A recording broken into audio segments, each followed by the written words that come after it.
مسئولین مؤسسه تحصیلات میانه عمومی رقم 101 شهر ترسونزاده ضمن برگزاری یک چهاربینی ایدانه بخشیده به روز جوانان از جوانان تعلیمیگاهشان افتخار کرده گفتند که از میان جوانان ما چمپیون های جمهوری و جهان، غالبان مسابقه های بین المللی، جایزه داران المپیادهای فنی بین الخلقی و دیگر نامداران علم و معارف، معنویات و فرهنگ برآمدند.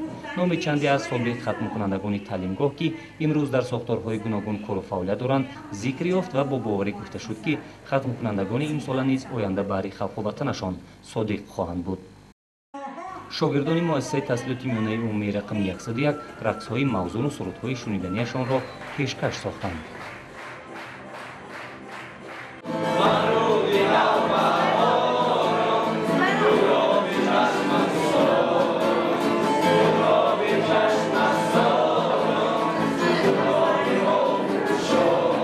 سال از سال بهتر گردیدن زمینه مادی تکنیکی مؤسسه‌های معارف، تندرستی، فرهنگ و ورزشی از آن شهادت می‌دهد که جمهوری ما در قطار دولت‌های ابرقدرت قدم می‌زند. امروز با استفاده از امکانات زمانی معاصر جوانان ما هم قدمی زمانه گشته از آموزش علمی زمانه‌شان برخوردارند. بیشک این روند آینده نزدیک در رشد و ترقیات کشورمان زمینه اساسی را می‌گذارد.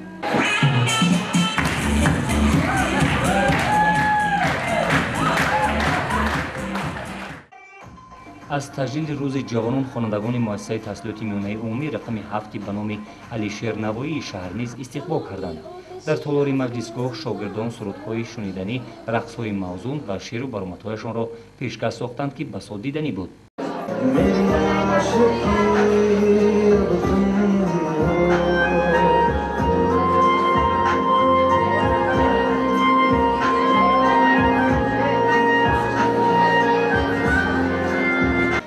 از جانب اساسگزار صلح و وحدت ملی پیشوای ملت پرزیدنت مملکت محترم امامعلی رحمان اعلان شدن سال 2017 همچون سال جوانان باعث سربلندی تمام جوانان کشور گردید.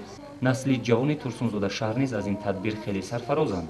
همین است که جوانان جواباً به دستگیری‌های رهبریت عالی کشور عزم دارند که از علم زمانه قفا نمانند.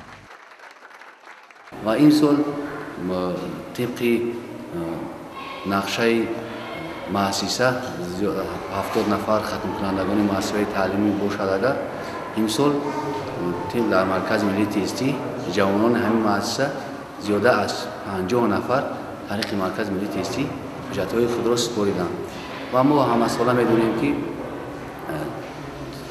زیادشوی شمردن یعنی خوانندگان زیاد است و مرکز ملی تستی این هم یک نسبت دولت نسبت خودی مؤسسه تعلیمی پیشروی می‌باشد.